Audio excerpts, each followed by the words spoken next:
Welcome to the Oddity Shop, where the bizarre is always on sale.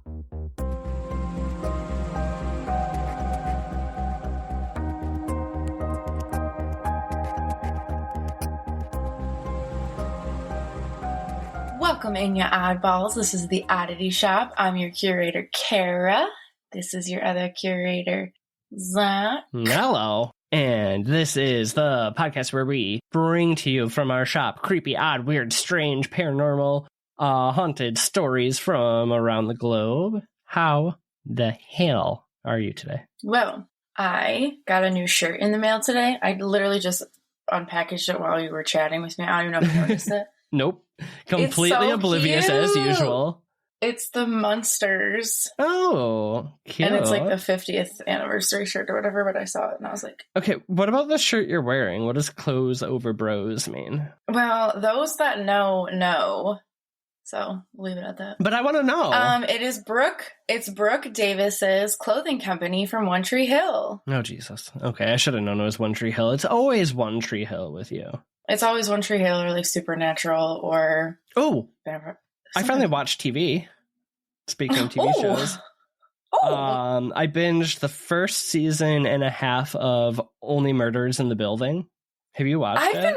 No, because I don't have whatever it's on. Give me the login so I can watch it. I don't have Hulu. Give it to me. I can't give you my Hulu because it's not mine. Oh, bitch at me for not having Hulu and then you're stealing somebody's.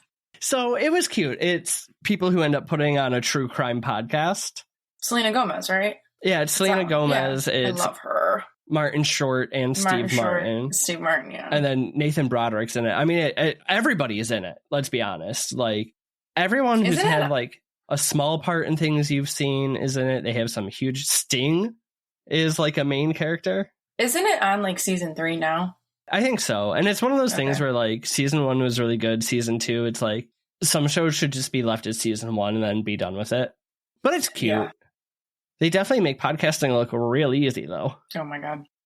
I didn't realize it had anything to do with podcasting, though. That's funny. Oh, yeah. Yeah, they like Selena Gomez and then Steve Martin and Martin Short come across a body in their building. Well, like I knew that part, but I guess I didn't really know what. Yeah, I don't know. Okay. And then, so they started a podcast called Only Murders in the Building. It's cute, though. You should watch it. That's about all I've got going on. There's nothing else. There's like birds in between my attic and the house. Like they're not in the house, but like you can probably hear them. So there's birds on the walls. This is a lesson on karma, because you've made fun of the squirrels in my walls for like a year and a half since I got rid of them, and now you got birds in your walls. So. But it's not really in the walls because it's literally one little spot. It's one of those fake decorative windows that have slats for like ventilation, and they're just like they got in there. So, anyways, if you hear some pecking in the background, and I'm telling you, these birds don't know how to live. It's 10 o'clock at night. Don't they? They should be sleeping. The early bird gets the worm. They got to get up in the morning. They need to be sleeping. They don't need the worms. They're eating all your guys' scraps. All right. You got anything else, or are we jumping in? Nope. What you got for me? What's my question that I'm not going to like? This one's probably it. Well, it's whatever. Here's the question. What part of the United States do you feel has the most consistently like high amount of high strange events? Like what's the weirdest part of the US, do you think? Oh, God. It's probably... I know this is wrong, but Ohio is like coming to my brain. I'm just thinking Ohio has weird shit. I don't know. I know that's not right. Well, there's no right or wrong answer, but yeah. Well, I feel like that there is. I think Ohio is just a terrible place in general. Sorry, Ohioans. Ohio is for lovers. Listen, we just have to hate Ohio, though, because we're Michigan, so. Okay, but I think that there is more. There's quite a few hundred places there. No, that's not what I was going to say. There is definitely somewhere in the United States that has the most. What is it? Well, I don't know about the most, but I got another triangle for you this week. Okay, so we did the Bermuda Triangle. Obviously, like everyone knows about that one. I feel like you might know of this one based on some previous research that you did, but I don't feel like a ton of people know about it, and that is the Bridgewater Triangle. Bridgewater? I don't know. I was say, as we get into it a little bit, you're gonna realize why I thought you might know about it. But there's just so much shit that happens here. Let's go. All right. So you ready? I'm guessing since you're telling me let's go. Do you want me to ask you if you're ready 3 more times before I actually start? Just to build the anticipation ready, like you did? Ready. Like SpongeBob? No. Ready? No, not doing that. Let's go. The Bridgewater Triangle is about 200 square miles. It's in the southeastern I'm starting off strong. Portion, thank you, of, and this is going to be a doozy too, Massachusetts. Massachusetts. Oh, now I can't say it because you can. Massachusetts. The 3 points of the triangle are formed by cities. We have Abington, Rehoboth, and Freetown. My God, Freetown. This is really, you guys are in for a fun hour. It's late. It's 10. It's after 10. It's late. And I'm still sober. Okay, guys, I'm not drinking. I say sober, Californian sober, but maybe that's the problem. Right. Okay. Let me get through the first paragraph and we'll see how the rest goes. So these 3 towns, though, make up the points of the triangle, and they're in what's called the Greater Bridgewater area, where we get the name. So there's, though, like, everything happens here. So you have UFOs, poltergeists, ghosts, cryptids, disappearances, strange light anomalies, disembodied sounds, and like way more in this 200 square miles, which, I mean, it's a pretty 200 square miles is a huge area. Sounds like Hoyabacho. It's similar, actually. So I did find a quote, though, to start us off from one of our favorite investigators and writers in the field, Mr. Jeff Belanger. Oh. And he sums it up pretty short and sweet. He says, the Bridgewater Triangle, I think per square foot, we've got more weirdness here than the Bermuda Triangle could ever hold a candle to. And the reason, of course, is so much history. Okay. When we were taking a picture with him, did you want to grab his butt? Dude, he's got tree trunks for legs. Okay. I'm not going to just go around grabbing butts, but I will appreciate his physique. Yeah. I wanted to grab his butt. I know. Okay, so he mentions the history. I want to get into the history later, and I'm not going to bore you with the history like I do at the start. Quit swirling your drink. I have enough editing to do, Kara. Sorry, listeners.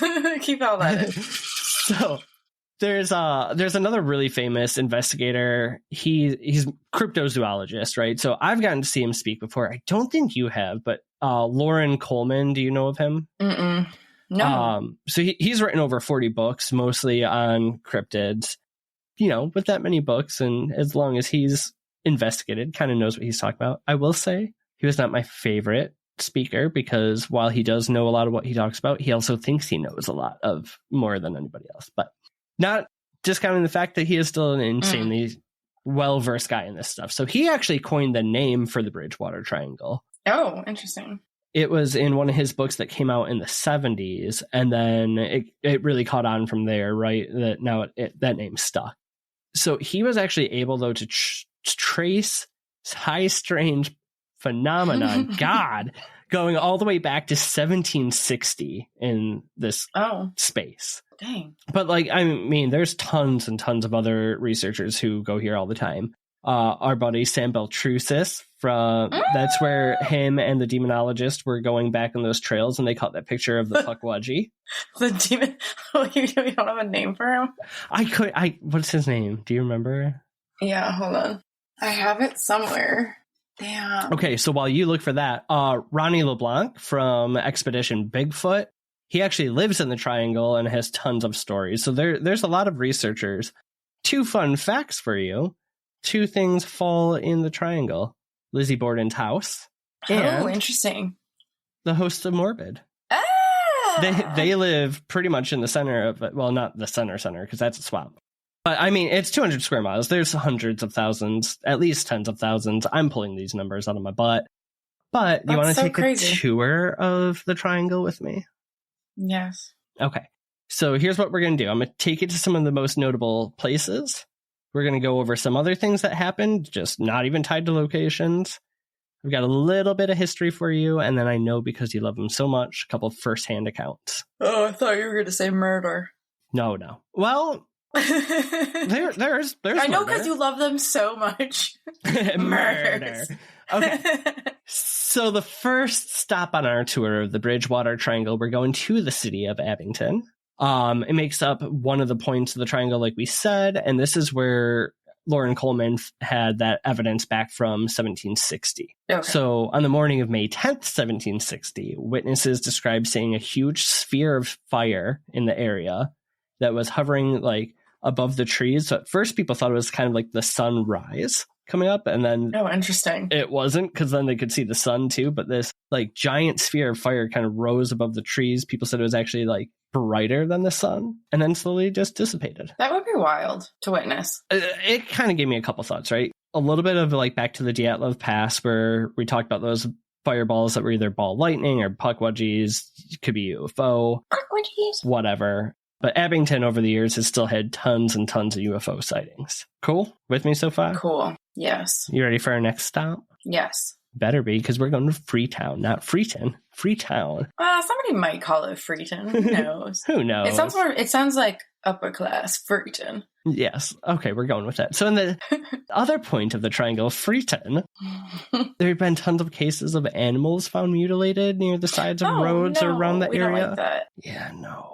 No one's really been caught as the perpetrator of this, but local police have investigated it quite a few times, and they think a lot of it comes from ritual sacrifice. I was going to ask. Being the work of a local cult. Love those cults. Love the cults. Between Fall River and Freetown is a state forest. Some places it's called Fall River State Forest. Other places it's called Freetown State Forest. I literally checked it. It's the exact same place. Just seems like it has a few names. All right. So it's got more than 50 miles of unpaved roads and hiking trails, covers about 5,200 acres. The first kind of weird thing here that isn't like too strange is that it's home to like a ton of recurring wildfires. Whatever. I feel like most forests that could happen in. East Coast is less. It happens a lot less than it does on the West Coast. True. Especially when you realize that most of the Bridgewater Triangle, or a good portion of it, is swamps and wetlands. So it's not like it's like a super dry place. Yeah, and that's odd. So also in the forest, though, are plenty more mutilated animals from our satanic cult again, and rumored history of murders carried out by the satanic cult as well. See, I told you I had murders for you. Thank you. And I feel like the whole like satanic cult and ritual and killing thing is like one of those tropes that you always hear about haunted places, but there's not a lot of evidence for it. Mm-hmm. This one does. So November of 1978, the body of a 15-year-old girl, Mary Lou Aruda, is found. So she was a cheerleader, a young girl, a whole lot of life ahead of her. However, she was found murdered and tied to a tree in the forest. Oh. Cops investigated. They eventually find her killer, who was a convicted kidnapper. That's fabulous. He was just out and about. Yeah. Yep. So he had some priors. Then 2 years later in 1980, the police were investigating another murder in the forest. Mm-hmm. And they're approached by individuals who claim to have actually seen the satanic cult carrying out activity deep into the woods, which led to evidence the police found basically of actual evidence of this cult, and that kidnapper was a part of it. And that's how they ended up tying him to a couple murders. Yikes. In this forest, there's been at least 3 other murders that have happened, as well as an unexplainable number of suicides that occur in the Fall River State Forest. That's sad. Yeah, we're having fun, aren't we? Ready to go to the next stop? Jump on the Bridgewater bus, baby. We're going to Profile Rock. Death. Moving on. I have to keep the story short because we got a lot of stops, okay? Profile Rock is where we're going next. And it's actually, so this is a landmark in the forest.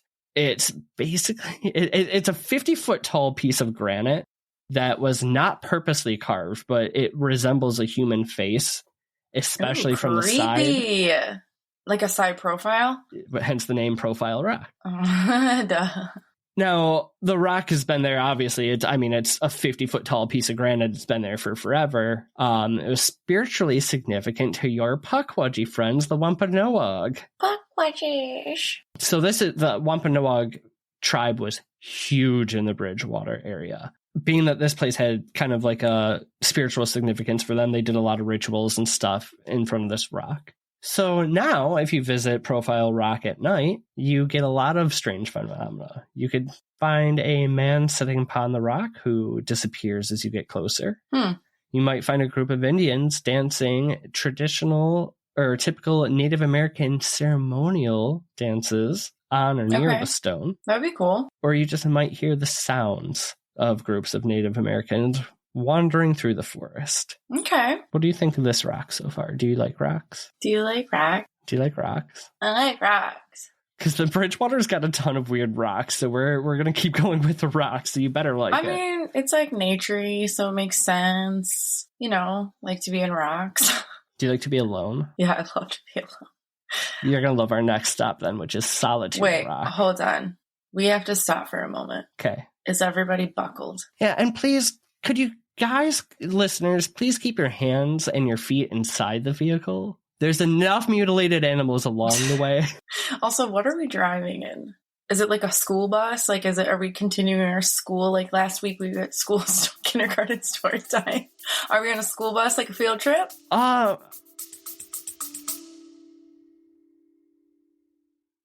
Do you feel the most powerful and beautiful with the elements of the earth around you? Do you like one-of-a-kind jewelry? Do you sometimes feel like a woodland fairy? Me too. That's why I created Holly and Hemlock, a magical shop filled with handmade wooden jewelry and metaphysical tools. Come check out our enchanting wooden wares at www.hollyhemlock.com and join us in honoring the magic and beauty of nature with each unique creation. That's www.hollyhemlock.com. Do you want it to be a school bus? Would that make you feel better? I don't know. That might be it's weird, a school bus, but it's a short bus because we don't have. Then we don't have seatbelts. They do now. Oh, good. It's about damn time. Seriously, they should have. Anyway. Okay. Solitude Rock. Boop boop. You ready? Another rock. That's supposed to be the brake noise. Oh. Boop boop. Boop, boop. All right. So this rock is near the side of the road in West Bridgewater. And it's got a poem literally like carved deeply into it. And the poem reads, "All ye who in future days walk by Nunkatesset stream," I don't know how to say it, Nunkatesset stream, "okay. Love not him who hummed his lay, cheerful to the parting beam, but the beauty that he wooed in his quiet solitude." I've never been one who really understood poetry. Doesn't mean a whole lot to me. It sounds good. It sounds good. It sounds eerie. Good job. It was actually carved by a pastor named Reverend Timothy Otis Payne in 1862, which is, I mean, that's kind of crazy that he carved this so deep you can still like easily read this today. What year? 1862. So we're coming up on 200 years almost. That's cool. Not that strange paranormal wise, except for the fact that the rock was discovered. Or when it was discovered, there was the body of a missing person next to it. Oh, that's odd. Bridgewater is also known for disappearances, like unexplained disappearances, and more than one body has shown back up at this rock over the years. That's really weird. Yeah, especially when it's like okay, so the first part is obviously he's talking about like something he loved, but cheerful to the parting beam, the beauty that he wooed in his quiet solitude. I don't know, like the beam thing, I'm probably reading into it too much because I'm not a poet person, but that like is a little alien-y, weird. Like, why do you have to lay in this quiet solitude and why are there bodies? Can you go back? So you said that when they even first discovered this rock, it was because they discovered a dead body by it and then they just happened to see the rock? I think I may have said it backwards. Oh. I did. It's not that they discovered the rock because there was a missing person's body there. One of the time, or like they found a missing person's body near the rock because they knew where the rock was. I'm not doing a good job of that. So they just knew. They keep finding bodies by the rock. Okay. What is that song? Let the bodies hit the floor. Let the bodies. I'm a new tour guide here. Okay, I don't have all the facts, but I did my best. You are not a good. I paid for this tour. Not much. Get back on the bus. Shut your mouth. All right, we're going to Taunton, the city of Taunton next. In the city of Taunton is the state hospital. Well, and we all know that whenever you see someplace named like the city name state hospital, that was a psych hospital. Yeah. So it did open up in 1854. It was expanded like pretty constantly. It's almost Winchestery how much they kept working on it. But one of its last upgrades was done in the Kirkbridge style, which is what our asylum up in Traverse is by. Kirkbridge, he was one of the first people who was like, hey, we're not just like locking quote unquote loonies away for the rest of their life. Like, let's make the place beautiful. Let's give them a purpose. Beautiful. Let's give them jobs, really like focus first on making the patient's life as normal as possible, while also at the same time knowing that they needed to be separated from the public, right? So Kirkbridge style hospitals were always made to be like self-sustaining cities. They were intended for good. They were. Kirkbridge, I think when state asylums were at their highest, he was the only one who was doing it at least close to right. Yeah. But as we know, in the middle of the 70s, like almost all the other psych hospitals, the funding stopped. The patients were handed a bag of their pills and said, good luck. So all the patients were left out and all the dark energy is left behind. So awful. Dark energy like that of the patient, Anthony Santo, who killed basically like a ton of children. Oh, so that sounds familiar. Or the serial killer Jane Toppin, who racked up 31, as she called it, helpless people because she was trying to save them. Yeah. By killing them? Yeah. Yeah. So that's 2 of the serial killers who were in this hospital. There's more. Cool. The rumors are, too, near the end of the hospital's days, there was a lot of patients disappearing from the hospitals because remember our satanic cult from the woods? Mm-hmm. They are rumored to have also been in charge here. Oh, they're in charge of the hospital? Yeah, before it closed. Oh, my God. Yeah, infiltrated the ranks. It's kind of an endless supply of sacrifice, but... So careful as we go around the hospital today, Kara, because you might hear some disembodied, blood-curdling screams. I can imagine. Inside, you'll hear cries for help and sobbing. Outside on the grounds, you'll see people in shadows moving around inside and both outside the hospital and venturing out into the woods around. And if you try to leave through the woods or just try to walk away, you might be grabbed and try to be pulled back into the hospital. Oh, that's fabulous. Just fabulous. Some have gone as far as to call it America's most haunted asylum, which is probably like the 3rd asylum I've seen that gets this name. So let's put them all next to each other and see what happens. But if the ghosts and the disembodied voices and the grabbing and satanic cults aren't enough for you, hang around long enough at night and you might see some UFOs above Taunton and the state hospital. Whoop, whoop. So a little bit of everything once again. Probably shouldn't hang around too long. So get back onto the bus. We're heading over to King Philip's Cave. I'm not letting this joke go now. It's too deep. Do you know of King Philip much at all? I mean, not particularly. Okay, so King Philip, despite the name, he's actually a Native American.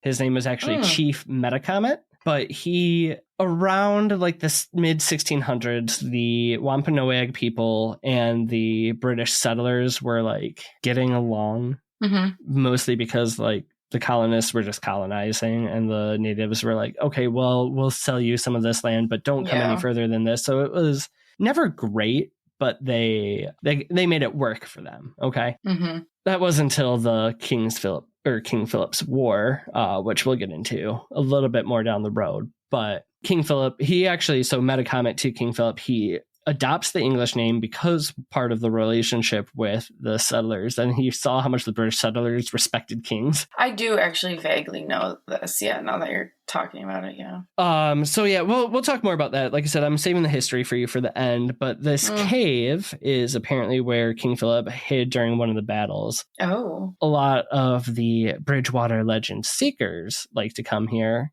especially with cameras. So you'll be able to take photos of a lot of like floating orbs of lights in the woods and around the cave. A lot of people experience like they'll look out in the distance and see a campfire. Oh. And then they'll walk and walk and walk, and then the campfire disappears. That would be so trippy. Then the next part reminded me a lot of the woods in Rhode Island by the Conjuring House. Because at night you'll hear phantom drum sounds coming through the wood that sounds like the march of, Native Americans heading into war. But it's like it gets louder and louder to the point you feel it in your chest. Yeah. And like when this group of warriors should be upon you, it goes to dead silence. That's so scary. That I think honestly that would creep me out more than like seeing something. For sure. Because I mean that would just put me in like fight or flight. I think I'd just put me in freeze. Like I wouldn't be able to function. No, I have goosebumps. Because I was just thinking, now I'm thinking about how like Satori basically says, she's like, yeah, I don't go into that woods because that's so scary. A lot of these woods and the triangle seem to have like a very similar feel. I mean, it's not far from Rhode Island. It's the same sort of thing, settlers versus natives. So I have a lot of that same energy going over. But we're getting back in the bus because I've got a third and final rock for you, baby. You know what? I really wanted another rock. Okay, good, because this is the Dighton rock. I really want the rock, but it's fine. As far as I know, he has not visited the triangle, at least in my research. Okay. This one's more oddity than paranormal, but I think it's still worth mentioning because it's just fucking weird. Okay. There was so the Taunton River, rivers move, right? Like they don't follow the same path forever. They kind of like snake back and forth. So like what was the riverbed at one point is now just kind of a dried up area. Just around the riverbed. I knew it. Okay, so in the what year is this? I think I missed putting the year in here. 1680. So in 1680, the Dighton Rock was found. Okay. It's a 40-ton boulder. Oh. Covered in petroglyphs. So okay. Petroglyphs, in case you don't know, are a series of carved shapes, lines, and drawings which can depict people, scenes, or writing, which this one has a little bit of all of it. The weird thing is it's 400 years old and nobody has any idea who made it. So it was found 400 years ago. So we know it's older than 1680. Yeah, that's crazy. It was actually found by a Harvard student, which is crazy that Harvard's even that old, but wild. Oh, yeah. Ever been able to determine who created it? What the carvings mean? They actually moved it to a little museum now, so you can still go see it. You should look up pictures of this, though. I was just gonna say I need to. It looks like there's something that's like unreadable writing on it. What is it called again? Dighton rock. But then there's like, it looks like maybe on the right side, there's like people around maybe a campfire. I see a fish. And then on the left side, there's like a girl. I see a fish. Oh, wow. So the thing is, though, that it's not Native American, as far as anyone can tell. Weird. Because the writing style in the petroglyphs doesn't match up to any Native American language. What it most closely relates to, and while there's dozens of theories on who made it, one of the kind of agreed upon ones by, not agreed upon, but one of the ones that makes sort of sense is that the ancient Phoenician people could have visited North America at some point and then carved this into the rock. Because the petroglyphs are really, really similar to how they wrote and recorded history.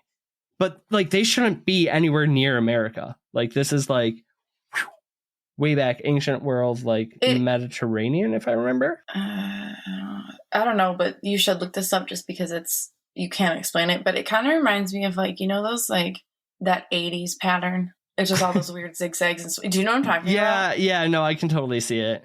That's what I'm seeing, but like it's just that's so wild. That's not what I was expecting it to look like. No, and it's so out of place. It is. There's nothing weird that like happens with association of it? No, it's just it okay. We should not have Phoenician style petroglyphs in the Americas from over 400 years ago. Like it makes no logical sense. No, it doesn't, but it's cool. It's really awesome actually. All right, so our last stop is we've hit a lot of things so far. We've got ghosts, we've got spirits, we've got UFOs, right? We've got some disappearances, murders. The only thing we really haven't touched on much are the cryptids. And come on, it was a cryptozoologist who discovered this place. So the Hockomock Swamp is basically in the middle of the triangle. Oh, okay. It is 17,000 acres. And there's just tons and tons of stories and legends of the swamp. Interesting. Some people actually just call it Cryptid Swamp. I'm sure you can guess why. Mm-hmm.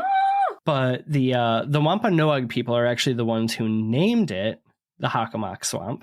Okay. Which literally translates to the place where the spirits dwell. Oh, that is terrifying. Alarming. Yeah. Yep. This is also like the areas that Ronnie LeBlanc, Expedition Bigfoot, and all them. A lot of the Bigfoot hunting shows are in Bridgewater, and this is where they're investigating. Okay. So a little bit of a side tangent, just because this is how you and me have learned to think about Bigfoot, and kind of want to share it with everyone. But yes, Bigfoot is a cryptid, but a lot of current research seems to pull him closer to either being some sort of multidimensional being or UFO related somehow. So the comparisons are because like a lot of Bigfoot sightings also coincide with these orange orbs in the sky that act a little bit UFO alien like. They also act like they kind of pop in and out of existence, right? Or the fact that this is the area where they started to really research Bigfoot and find like, okay, there's no way he could have been like 100 yards behind us and all of a sudden, 30 yards in front of us, or like people would get a glimpse of him and then he'll just go invisible. Like he's got freaking Predator style camo going and like can move around without making noise. Like, I wish I could remember what episode we talked about this, because this was even before you thought about what you're talking about. I said that I heard, because Sabrina from Two Girls One Ghost thought about this, and I was like, I think he jumps through little portals. He can blimp through little portals. And I was like, maybe the trees are portals. He can bop through like trees. And you laughed so hard and thought it was so dumb. And now look at you. Because since then, I've heard it from professionals. Oh, wow. Think it. Wow. I'm sorry. Well, before, the only two people I had heard it from was you and Nick. So give me a break. Love you. Continue on. Anyways, though, so this is where like tons and tons of Bigfoot sightings are happening. This is where people are getting, and you can actually go on TikTok for this and look up Hockomock Swamp videos. Hockomock Swamp. Say that 10 times fast. Hockomock Swamp. I could. Hockomock Swamp. But there's like the videos people are posting on there saying that it's Puckwudgies or all sorts of different creatures. It's probably all of them. There's also a ton of sightings in the sky of not UFOs, but giant winged creatures that have been described as looking like pterodactyls, dinosaurs, dragons, and the ancient native thunderbirds. That's so exciting. If you could be a dinosaur, what would you be? Here's the thing. I always liked the Stegosaurus. I would want to be a Stegosaurus. Oh, that's so cute. I would be a raptor, but I feel like I'd have to be a pterodactyl so I could be a pterodactyl. I hate you. Okay, go on. You would be a terrible raptor because every time you ate, you'd cry about killing something. No, I'm vicious. I love raptors. Okay, cool. Okay, go on. Back to the Hockomock Swamp. So not just cryptids, because as the name implies, we got spirits, and now there's thought to be like good and bad. So the good intended spirits help nature. They help animal populations thrive, all that kind of stuff, right? Like make things safe. And then the Wampanoags thought there is also not so friendly spirits in here. Entities, something, yeah. And they were more responsible for luring people deeper into the swamp, where they too would become spirits. Oh. So on top of tons and tons of cryptid sightings, we have a lot of disappearances in here. And like people will say, it's like you can walk the same path you've walked before, and all of a sudden it looks different, or you're turned around, or something like catches your vision, right? So you start heading that way, and like you start going in circles and just have no idea where you are anymore. And at different times of the year, with it being a swamp, like the water levels can go up and down. People have drowned, unfortunately, or got it's East Coast, so it could be a warm day, but that water could still be really cold depending on the year or time of the year, right? So like lots of dangers within the Hockomock Swamp. So those are some of like the main geographical locations. Just to kind of give further evidence, though, things that have happened not tied to specific spots, but Puckwudgies, your best friends, they are everywhere. They're like literally all over the triangle. Like I said, you can go on TikTok. You can see a lot of people post videos. There's a lot of like the SLR cams, that like will try to find the people, but they'll find it like a little Puckwudgie running around the woods. I would just like to be like queen of the Puckwudgies. I know. I actually, while doing this research, I did come across one story, and I'm like, oh my God, I think Kara wrote this, because it was like, I know they're like such mean little creatures, but I feel like if I met one, that I would be able to make it become my friend. I'm like, that is so Kara coded.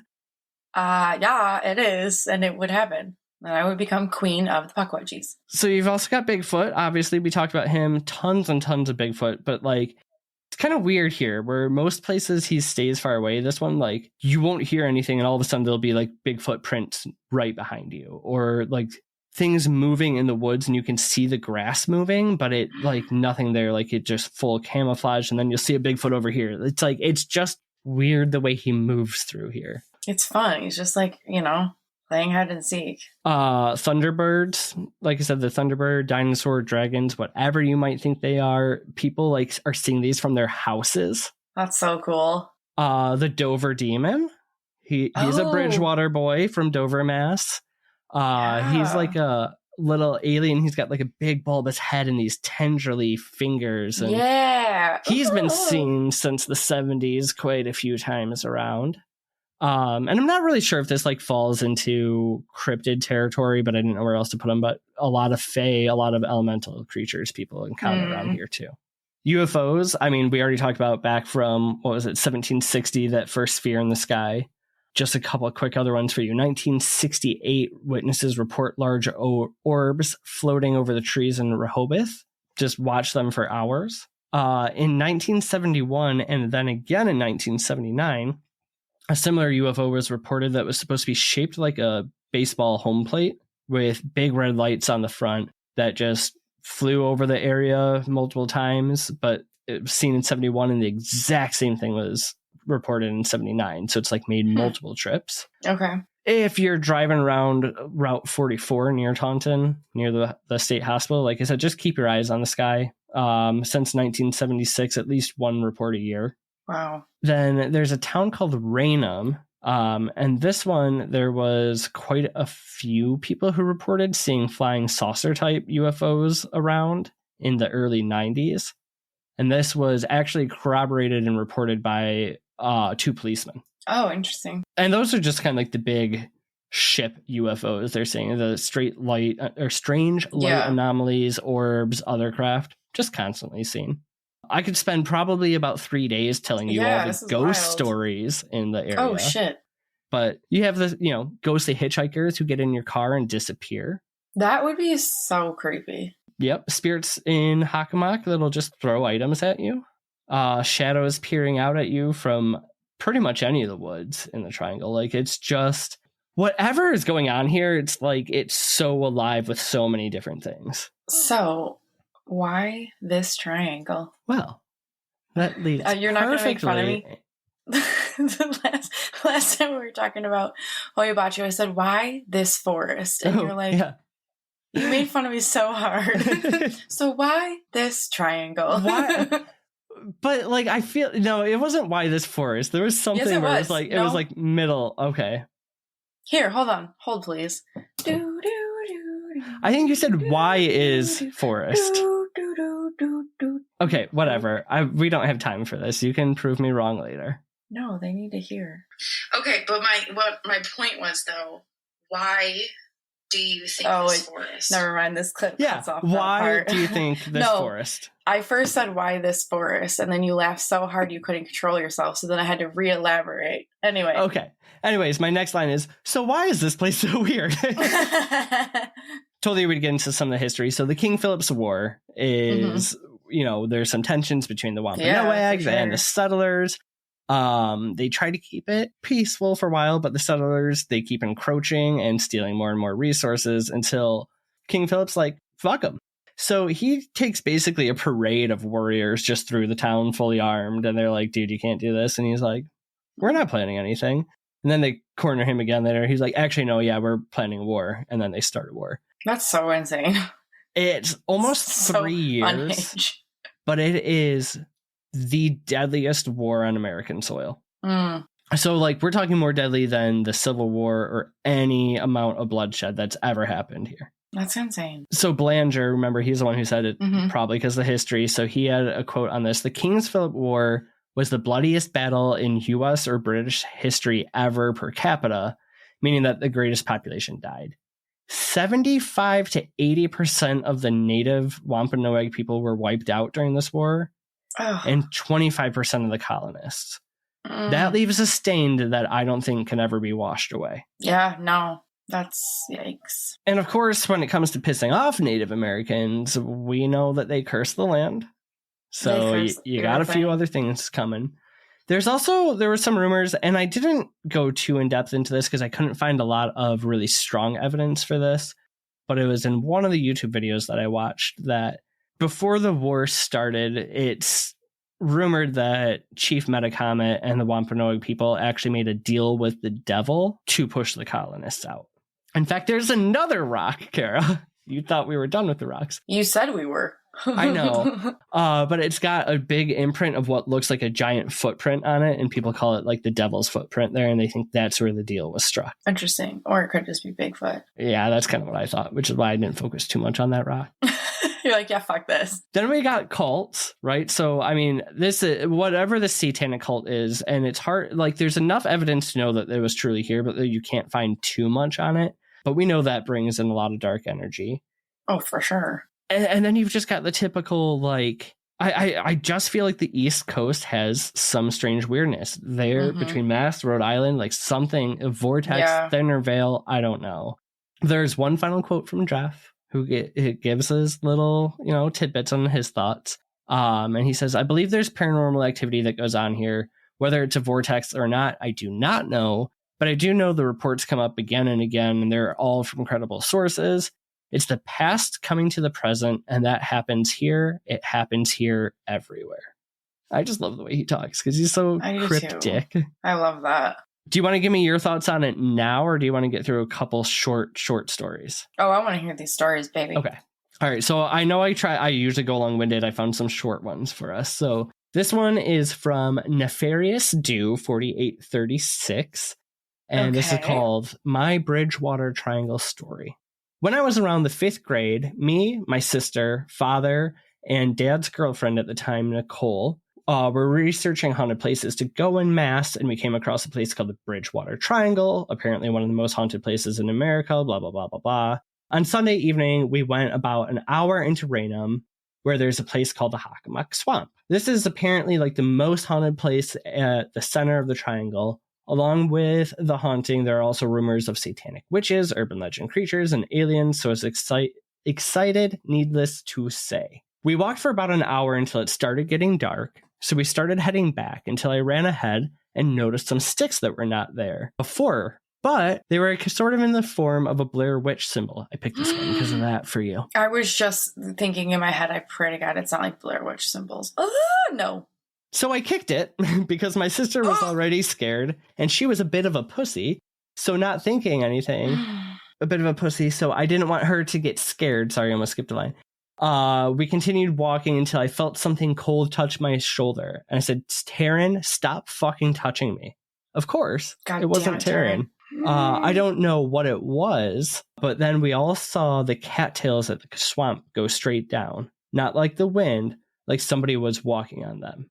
We ran, and then I saw something across the street that I have wondered about since. I saw a tall, dark figure with what looked to be a white mask or something of that nature, with long, skinny arms and legs. I didn't get a good look at it because we were running, but I saw he was wearing all black, and it just stood there, barely moving until we pulled the car around. I went to point it out to my dad, and he was gone. To this day, nobody believes me about the witch sign or the monster. But I do not recommend going anywhere near the damn Bridgewater Triangle. That, first off, everybody listening knows that we don't stick. Don't kick witch symbols. Also, if you find things in the woods or out and about, like spell jar looking things or witchy looking things, leave them the fuck alone. Absolutely. You said it was a white mask? Yes. Or what appeared to be a white mask. Yeah, I'm just trying to think of what, like a witch doctor or something. I don't know, I'm just thinking. Okay. To me, it gave a little bit Slender Man vibes, but... Oh, I didn't even think about that. So 5 years ago, a user on Reddit, Jabnoi, Jabnoi, posted another short one for us. I grew up in New Bedford and would go hiking and spend the night out there in the Freetown State Forest, not very far from Profile Rock. My brother and I had experienced on more than one occasion things that were not explainable. This would have been between 1990 and 1999. We heard ritualistic drums and chanting one night. Another night, glowing orbs that we thought were other people carrying lanterns or high-powered flashlights. However, there were no people upon checking it out, and they faded away before our eyes. Never mind the, and then in all caps, screams you would hear in the dead of the night carried by the darkness. On another occasion, and this still haunts me to this day, we were hiking in what I can only describe as the darkest night imaginable with limited light sources. And as we were hiking along a path to our right, we heard something breaking brush and tree branches charging toward us in the pitch black. Whatever it was massive and heavy. And as it charged, it let out this otherworldly demonic growl. And that's the only way I can describe it. I now live in Seattle, Washington, and I'm a 37-year-old avid hiker. And I've heard everything from cougars, elk, caribou, wolves, bears, and pretty much most big game. And this was none of those. My brother, with a baseball bat in hand, charged the woodline, swinging and yelling. And just like that, the night fell dead silent.